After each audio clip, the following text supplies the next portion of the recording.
The World War I epic 1917 is not just another war film about the trenches of the Great War. It is Sam Mendes' masterpiece mashup of World War I anti-war iconography and a retelling of the Odyssey. Unlike Homer's Odyssey, which begins in Medias Res and tells the story of Odysseus' 10-year post-Trojan War journey home to the island of Ithaca, where he is king and married to Penelope, 1917 is notable for telling its story of a single day from beginning to end through the illusion of a single take. The continuous shot had to be sustained for 2 hours and across multiple sets and landscapes. Although Mark Strong, Colin Firth, and Benedict Cumberbatch make cameo appearances, the stars of the film are George Mackay as Lance Corporal William Will Schofield, and Dean Charles Chapman as Lance Corporal Tom Blake. Schofield and Blake are summoned to a meeting with Colin Firth's character, General Aaron Moore.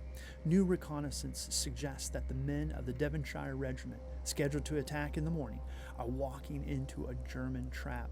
Although the German military had retreated, their falling back was a strategic attempt to induce British forces into an ambush. Cut telephone wires prevented British military officials from contacting the regiment, so Aaron Moore elects to send Schofield and Blake directly to call off the attack. Blake's older brother, Lieutenant Joseph Blake, played by Richard Madden, will be a principal leader in the attack, so Corporal Blake is compelled by blood and fraternity to execute General Aaron Moore's order. The quickest way to get to the Devonshire Regiment is to actually cross no man's land and enter trenches recently abandoned by the Germans, and so Blake and Schofield begin their odyssey with Blake in the lead and Schofield reluctantly following. Some historians have chastised the film for its historical misgivings.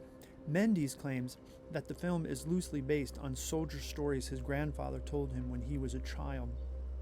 Outside of this assertion, there is little to suggest that the operation actually happened the way Mendes decided to depict it. Others suggest that certain items, such as the type of airplane used in one sequence of the film, is incorrect. Still, other historians will lament that Mendes decided to tell the story of two white British soldiers while paying very little attention to the complexity of the British Empire and the makeup of the British military. In one sequence, Mendes does include soldiers from the British Empire, including an interaction between Corporal Schofield and fellow British soldiers from Ireland and India, but such diversity is limited to a brief scene. Likewise, very few women make appearances in the film, and Germans are depicted overall as the clear enemy. There are no real attempts to complicate enemy soldiers' experiences. Some historians will no doubt criticize Mendes in ways similar to that in which they criticize Paul Fussel's The Great War and Modern Memory as being too British, too masculine, too white, and too narrow in scope to tell an accurate story of the First World War. But Mendes is not interested in telling a history, or a soldier's tale for that matter. He is much more interested in telling a memory of the war. In so doing, Mendes follows Blake and Schofield from General Aaron Moore's dugout through the communication trenches and to the front lines. Along the way, the viewer sees a sort of inverted Odyssean land of the Lotus Eaters. Although none had eaten the mystical lotus flower mentioned in the Odyssey, nearly every man along the trench has succumbed to lethargy and apathy. The cruelty of the trenches, not the pleasure of the lotus fruit, forced everyone to abandon their thoughts of home, knowing they would never return. The visual imagery Mendes produces when Schofield and Blake leave the safety of their own trenches to venture into no man's land is seemingly a direct ode to Otto Dix's anti-war collection of prints Der Krieg, the War. Mutilated horse carcasses embedded in the mud and dirt next to human arms and body parts set the dystopian, hellish scene for how Dix, who composed Der Krieg after the war but based them on his soldiering experiences, and we in the modern age remember the conflict. Less a history of the war, this scene projects our memories of the conflict onto the screen. As the two soldiers make it to the other side, they confirm that the Germans have abandoned their trenches. As Schofield and Blake venture within the dugouts of the trenches, a typology of Odysseus' raid of Issamara and Sikonis emerges.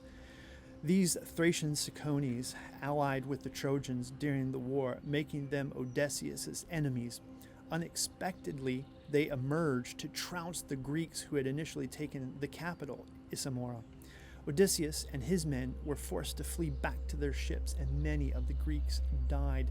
Similarly, Schofield and Blake seemingly take their enemies' trenches only to be surprised by a rat and a tripwire which nearly buried the two alive. Had Blake not went back to lead the temporarily blinded and suffocating Schofield out of the maze of trenches, Schofield would surely have died. This near-death experience indebted Schofield to Blake, but it also blew them off course from their objective. After escaping the ambush in the German trenches, the two Brits find their way into the countryside and into a recently abandoned farm. Schofield filled his empty canteen from an abandoned pail of still fresh milk from the cow in the barn. Just then, an aerial battle attracted the men's attention. The dogfight culminated in a German single-propeller plane, a mechanical Cyclops, crash landing in the barn, narrowly missing Blake and Schofield, who then rescue the pilot from the cockpit. As Schofield goes to fetch some water for the German, the pilot stabs Blake in the stomach. Schofield shoots the German and then holds Blake in a tender but awful moment. The Cyclops killed Blake, and Schofield finds meaning in taking on Blake's journey to save Blake's older brother and 1,600 other men from impending doom. Schofield's Odyssey begins where Blake's ended. He ventures along the river to a burning city patrolled by a few German soldiers. In an astounding, iconic flare and fire scene, Schofield runs away from a German shooter and hides for a time in Laurie's, played by Claire de Burke, in Laurie's apartment. She has rescued an orphan baby who needs milk to survive. There is no escape from the German occupation for this French woman and child. Reminiscent of Odysseus' living with Calypso for 7 years, Laurie begs Schofield to stay with her and not to leave. Schofield resists. Like Odysseus, his duty calls, but he leaves behind the milk in his canteen for the baby and all of his rations before venturing back out into the still burning city. Discovered again as morning breaks by German soldiers, he has to navigate the six-headed monster Scylla by evading German soldiers trying to kill him. He does this by leaping into the river, full of rapids and a waterfall. He nearly succumbs to the swirling waters, but just as Odysseus survived the whirlpool Charybdis by securing a piece of his broken ship, so Schofield survives by latching onto a piece of wood and eventually drifts ashore after negotiating a ghastly scene of dead bodies, all who drowned in the river. Morning has come, and full daylight suggests to the exhausted, wandering Schofield that he has failed his mission. As he staggers through the woods, he hears the song of a siren, a man singing, "I am a poor wayfaring stranger," to his fellow soldiers sitting around him in the wood. Like Odysseus, Schofield attaches himself to a tree and becomes entrenched by the song. Others might see the singer not as a male siren, but as the blind singer Demodocus, whom Odysseus encounters while on the island of Scyrri. Like Schofield, here too Odysseus survives a shipwreck and swims ashore exhausted. The Phaeacians take care of him, and at a feast, Demodocus sings a song about the Trojan War that brings Odysseus to tears while confessing 10 years of wandering. Whether as siren or Demodocus, Schofield is eventually roused from his trance, and a soldier alerts him that he has unintentionally located the Devonshire regiment. Likewise, the Phaeacians secretly took Odysseus to Ithaca while he slept and learns from Athena, the goddess of war, who reveals to him that he has reached his destination. Schofield races to the trenches to deliver his order from General Aaronmore to call off the attack. But the winding trench is blocked, and so Schofield must risk his life by leaving the trench and exposing himself to enemy fire at the same time that the British begin their naive assault by going over the top. When Odysseus returns to his home, he sees traitorous suitors vying for his wife Penelope's hand in marriage. Disguised, Odysseus defeats the suitors to her hand by drawing a bow and shooting an arrow through 12 axe heads. It was a formidable gauntlet that only the true Odysseus could perform. Schofield runs a similar gauntlet along the ridge of the trench, but succeeds in reaching Colonel Mackenzie, played by Cumberbatch, and delivers the order to call off the attack. A A frustrated Mackenzie complies with the order while noting in a sense of inevitable hopelessness that next week he will be ordered to attack again. It seems Schofield's Odyssey was a waste of time. All of the risks he took to save 1,600 of his countrymen laid bare on an altar of modern meaninglessness. Unlike Odysseus, who reclaimed his kingdom in Ithaca, Schofield's Odyssey lays ruined on a wasteland of futility and senselessness. Mendes' film situates the First World War in the canon of Western civilization. Less about history.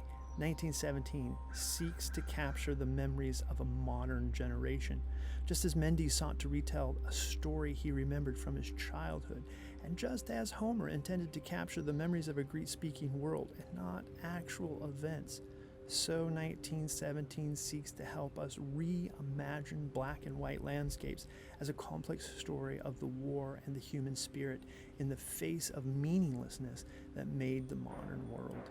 The storyline, the visual imagery, and the one-take film strategy are all designed to produce a visual literature for a modern audience separated from the conflict by a century. If you like this review, please subscribe and comment below.